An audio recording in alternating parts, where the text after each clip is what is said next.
Bonjour Christophe Parnet. Bonjour. Vous êtes IAIPR de mathématiques, en charge dans l'Académie de Bordeaux de la mise en place de la spécialité ISN dans l'Académie, et vous êtes par ailleurs chargé de mission de la liaison entre le lycée et l'enseignement supérieur, plus communément appelée liaison Bac+3, Bac-3. Tout d'abord, comment se positionne, se présente cette spécialité ISN dans cette académie ? Alors cette spécialité a été assez largement ouverte dans l'académie, puisque potentiellement 2/3 des élèves de Terminal S peuvent la choisir s'ils le souhaitent. On a un sentiment très positif à l'issue du premier regard que l'on porte sur ces enseignements. On voit des groupes d'élèves très motivés qui travaillent exclusivement dans une pédagogie de projet. On a des enseignants qui ont été formés et qui sont également très motivés.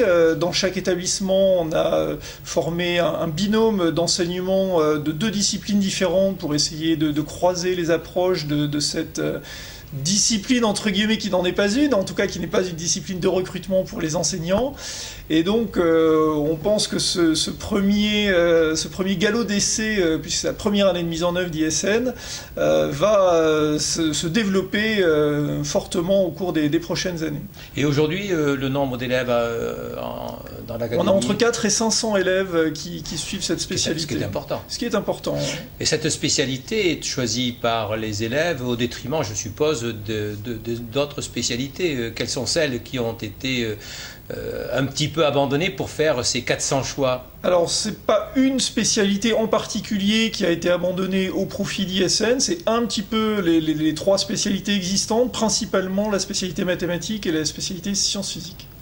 Bon, quand on regarde le territoire de l'Académie de Bordeaux, qui correspond à celle de la région Aquitaine, cette spécialité se répartit dans l'ensemble des territoires, les départements. Comment ça se fait? Comment ça s'est organisé? Absolument. Dans chaque bassin de formation, il y a au moins un lycée qui propose cette spécialité ISN. Et quand il y a plusieurs lycées dans un même bassin de formation, on a un fonctionnement en réseau qui permet aux élèves d'un établissement d'aller suivre cette spécialité dans un établissement voisin. Bon, alors aujourd'hui, vous êtes présent à l'INRIA, à Bordeaux, donc à l'université. C'est un petit peu aussi la deuxième casquette qui est la vôtre, Bac+3, Bac-3. Mais pourquoi accompagnez-vous aujourd'hui à l'INRIA des enseignants qui assurent cette spécialité et les élèves de Terminal S? Pourquoi cette opération? Alors, les objectifs sont multiples. On a d'abord la volonté envers les élèves de leur montrer un petit peu un état de la recherche dans le domaine de l'informatique et des sciences du numérique, avec peut-être leur donner l'envie de continuer dans cette voie. Dans les filières scientifiques, dans le supérieur, on a besoin d'étudiants, donc l'idée est de leur montrer ce qu'on peut faire, les intérêts de cette filière-là. L'idée, c'est aussi de leur montrer les métiers de la recherche qui sont souvent peu connus, avec l'idée que les élèves, les lycéens se construisent un meilleur parcours d'orientation. Et puis, au-delà des élèves, au travers de diverses initiatives, l'Académie de Bordeaux cherche à développer une communauté d'enseignants du secondaire, de l'enseignement supérieur et de la recherche. Tout ça dans l'objectif de donner corps à un continuum Bac-3, Bac+3. Et comment ça se déroule, cette relation entre les enseignants du supérieur et les enseignants du secondaire? Très bien, surtout que dans les initiatives que l'on met en œuvre actuellement, c'est quand même sur la base du volontariat, et donc on a des enseignants du second degré et des enseignants de l'université, notamment de Bordeaux 1, qui sont très contents de pouvoir travailler ensemble et de tisser des liens. Et le souci d'avoir un plus grand nombre de scientifiques, ou plus exactement de titulaires du Bac S qui poursuivent des études scientifiques, doit être au cœur de la préoccupation des enseignants. Absolument. Vous l'avez dit, non seulement des élèves, mais également des filles. Et si vous voyez aujourd'hui les élèves qui sont présents, vous verrez qu'il y a de nombreuses filles, qu'il y a une vraie mixité dans les groupes d'informatique et de sciences du numérique.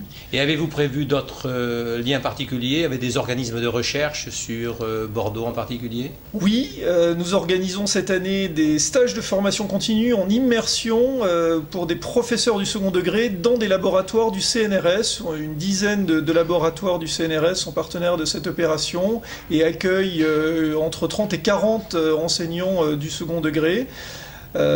pour cette année. C'est un partenariat qui est appelé à se développer dans les années à venir.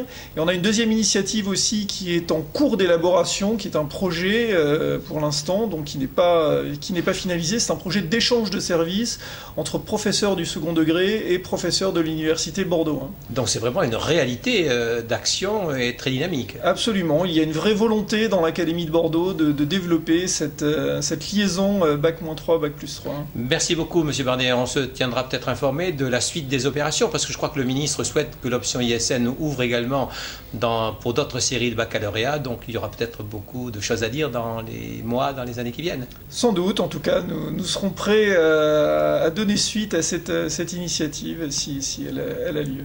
Merci beaucoup. Merci à vous.